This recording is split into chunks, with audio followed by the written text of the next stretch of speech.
Bully neighbor meets karma. I'm an only child, born in the USA to older parents. They were both 45 when I was born, who immigrated from Venezuela in the 90s. When I was 2, my dad was shot in the head. He lived for another 13 years, but the incident permanently damaged certain parts of his brain, and he was a completely different person for those last 13 years. He went from being the most loving, incredible, caring, compassionate person around, to an aggressive, violent asshole who blew up over the smallest things, but only ever at his inner circle, me, my mother, or other close family. He always managed to keep his composure around strangers for fear of someone calling the police and him getting arrested, but he would later let it all out on my mom and myself, admittedly, mostly me. After the shooting, he could never work again, and my mom was forced into the position of being the family's sole breadwinner. We lived in poverty for many, many years because the USA wouldn't recognize her college degree and she couldn't afford to go to college again, so she couldn't work in her field and had to start at the bottom of the ladder.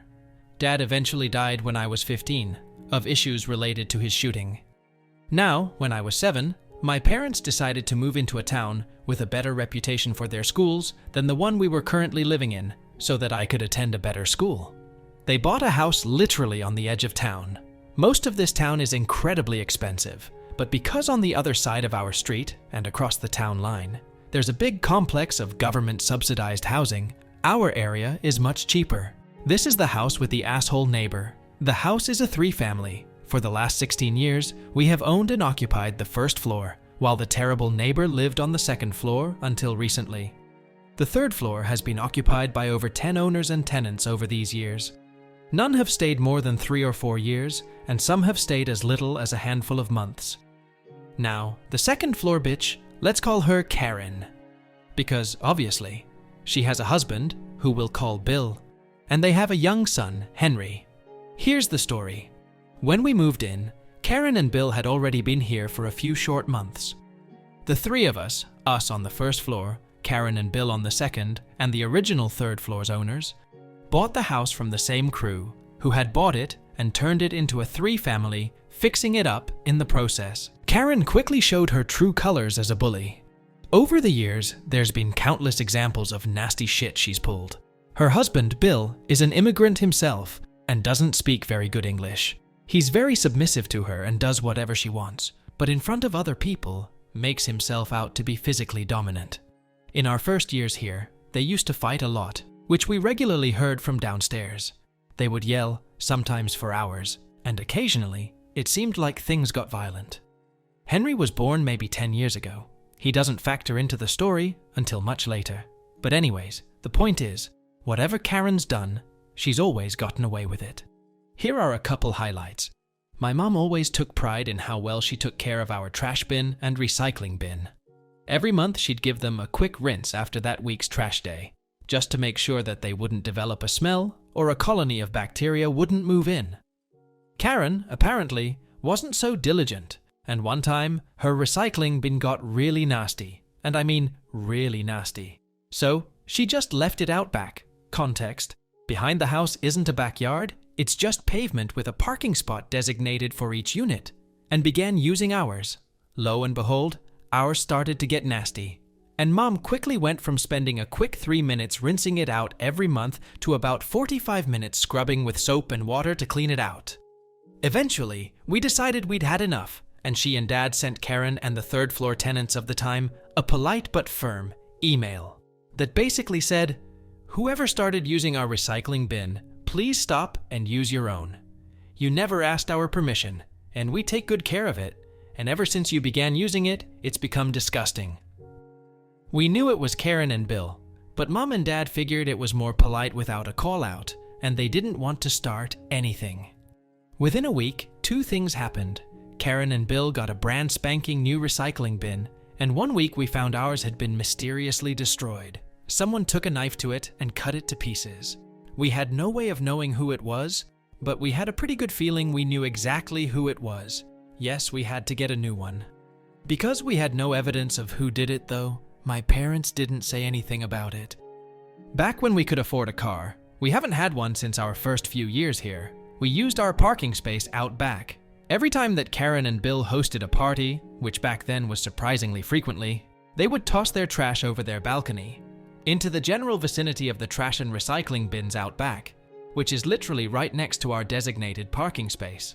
Most of the dents we had on our old '88 Toyota were from bottles thrown from the second floor balcony. We had windows break a couple times, same deal. Each time it happened, my parents would politely go upstairs, knock on Karen and Bill's door, and respectfully ask them to stop throwing stuff over the balcony because we know you don't mean it, but sometimes it accidentally hits our car. Each time they went and did that, Karen and Bill stopped, but they would do it again until they got caught during their next party. Again though, my parents never wanted to escalate the situation, so they never justified taking it further than knocking on her door and politely asking them to stop. This is another example of Karen's utter shit behavior, but it's also relevant for the revenge part of the story, so I'm putting it after the bullet point section. Our basement is shared between all 3 units. Each unit has its designated space boxed out, kind of like office cubicles, and there's some designated common area in between. Years ago, maybe like 8 or 9, Karen and Bill completely filled their designated basement cubicle, so they just started piling shit all over the common area. Eventually, they developed this enormous pile of junk in front of Unit 1's, our unit oil tank, for heating. My mom and dad never said anything, because it happened over a long period of time, and they didn't want to start a fight. And as far as I know, none of the third floor folks ever said anything either. But it got to the point where she and her husband were taking up common area space that was easily twice the size of their designated cubicle. Now, I'll be the first to admit that for many years my parents and I weren't great neighbors either. We didn't bully anyone, but due to my dad's condition, he could be triggered, by seemingly anything, and suddenly he'd be in a rage and we'd all be yelling. I grew up in that generally chaotic environment, and yeah, there were several times when the police were called to our house for noise disturbances. But we kept our shit to ourselves, and we were nothing but polite and respectful to all our neighbors, always. That said, you can imagine that our first priority was always my dad and his stability, and we had enough on our hands with that, so he and Mom always swallowed their pride and avoided doing anything to antagonize Karen, no matter how shitty her behavior got. And believe you me, there are plenty more stories on top of the ones I told above. After my dad died, I developed my own issues for a while, with mental health. Growing up in a constantly chaotic, violent, aggressive environment took its toll on me, and for a time, I had deeply depressive tendencies. I struggled with suicidality for years, and eventually wound up graduating high school after 8 years of attending classes in some form or another. Similar to when my dad was sick, I became my mother's top priority at that point. So again, Karen and Bill kept getting away with all her bullshit. I got better though. Nowadays, I'm even off my psychiatric medication. I got my shit together and graduated high school, and even college. I have my bachelor's, and I'm doing some post-grad stuff for a master's. Most of the way has been paid for by scholarships, but I recently decided that as an adult now and therefore, as someone with a little more say in things around the house than when I was a kid, I had had enough of watching Karen bully my parents, particularly my mother, for so many years. I wanted revenge. Phase 1 of my plan was to ease my way into the adult condo administration dialogue. I began helping out more around the house, as in, around the common area parts of the house. I single-handedly redid the back porch's flooring. It sounds like more than it is. I just pulled out all the floorboards and nailed new ones in. I replaced both storm doors, about 6 months apart, when each one began having problems. Different kinds of problems, it doesn't matter what they were. I also took care of some comparatively smaller things. I weed-whacked out back for a couple hours, cut the grass out front a few times, and got up early so that I could beat everyone else to the shoveling every time it snowed one winter. Not 18, 19, but 17, 18. I also began wheeling back everyone's recycling and trash bins after trash week every week, not just our own. After the first 2 bullet point stuff, each time I sent out an email to everyone in the condo to let them know that I had taken care of it, and that all I asked of the other 2 units was for them to reimburse me 1/3 of the cost of materials on their timetable, because of course I hadn't given them a heads up, so it was only fair that I allow them to pay me when they can. The smaller stuff from the last bullet point I obviously didn't need to announce. The idea was just that over time, the neighbors would see me taking more initiative in things and being more active, which would go on to justify me participating more in intercondo politics. I also made a point to keep conversations to emails, so that there would be a written record of every interaction. Phase 2 of my plan ran pretty much concurrently to Phase 1, but had an entirely different purpose and was overall entirely different. I began gathering evidence of everything I could. I asked my mom to track down all the old emails she and Dad had exchanged with the neighbors, documenting many instances that Karen and Bill had pulled shit.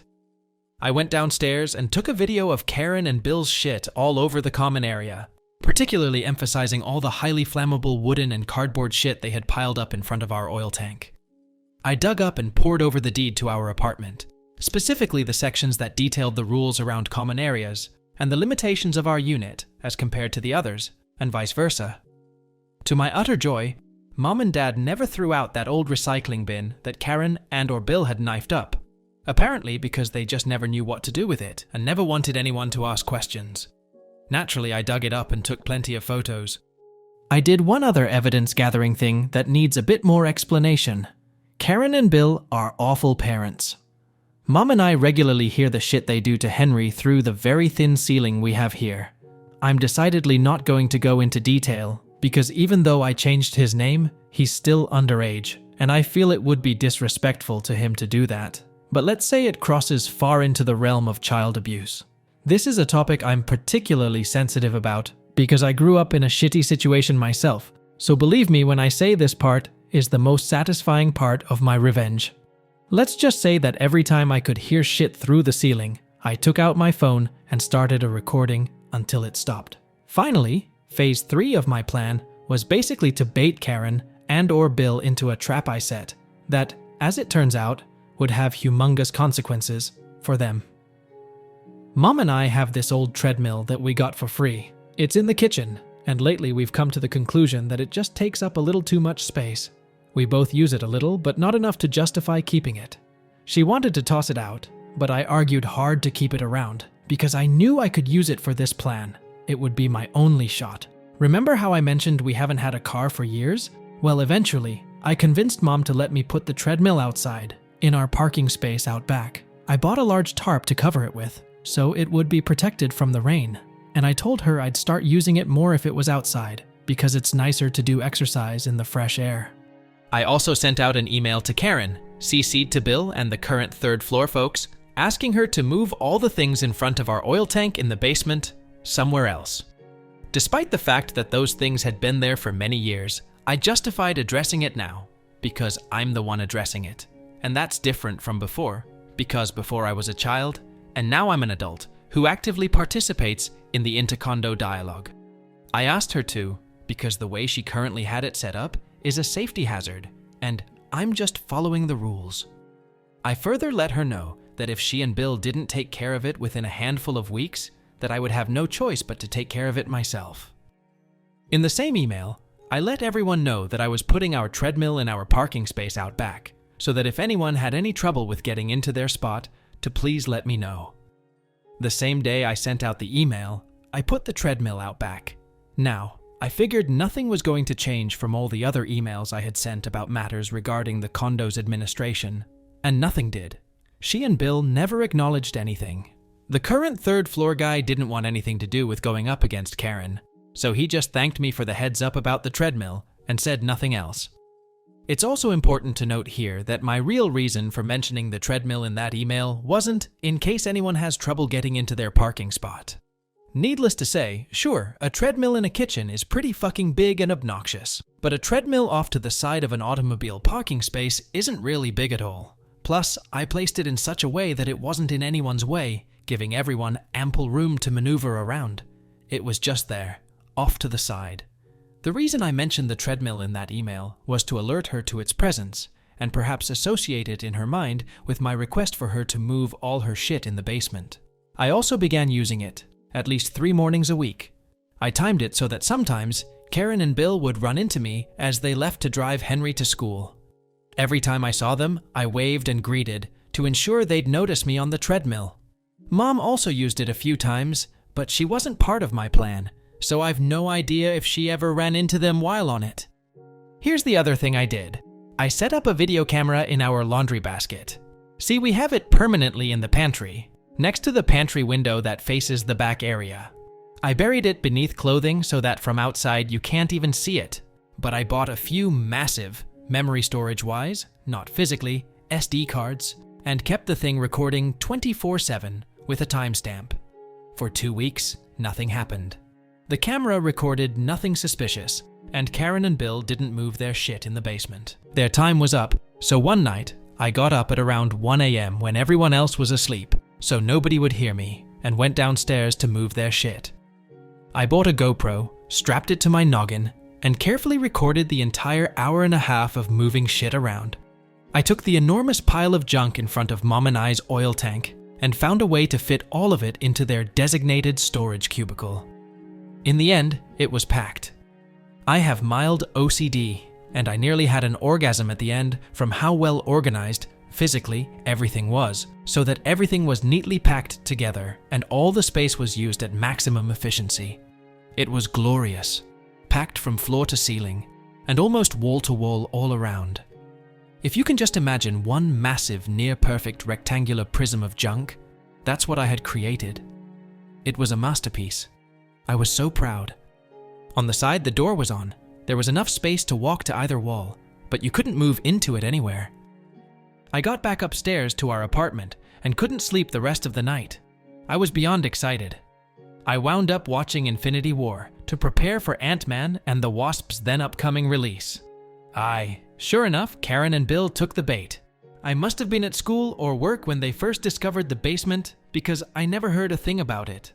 In hindsight, it's probably best I was out, even though I would have savored those angry shrieks like nothing ever before. In any case, within a few days we discovered our treadmill destroyed. Similarly to the recycling bin of years past, it had been knifed up. I can imagine they probably wanted to straight up take a hammer to it, but they didn't want to make much noise, so they wound up just tearing the thing apart with a really big and really sharp knife. They had seen that we were using it, and aside from our trash and recycling bins, it was our only property that they had access to at that point. Several years back, I filled up the rest of the wall of our basement cubicle and installed a door with a lock, so our cubicle is now sealed off to everyone else, but the others are open and anyone can enter. Plus, I can imagine destroying a $1,000 treadmill is infinitely more tempting than a trash or recycling bin, so they went for it in retaliation for my stunt in the basement. After moving their shit in the basement, I started timing my treadmill use differently so that I wouldn't run into them. As soon as I saw it after they destroyed it, I went straight to the camera I had set up in the pantry. It caught the whole thing. In true fashion of their relationship, Bill brandished an enormous knife and single-handedly destroyed the whole thing himself, while she stood next to him and seemingly ordered him to do it. She basically kept pointing around at all the parts she wanted him to cut up.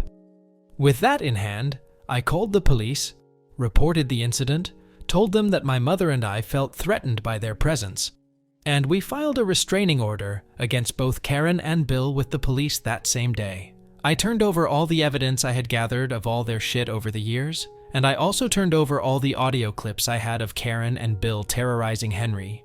I figured since it was all audio and no video, it wouldn't be enough to get him out of their care, but maybe it'd at least get the Department of Children and Families involved.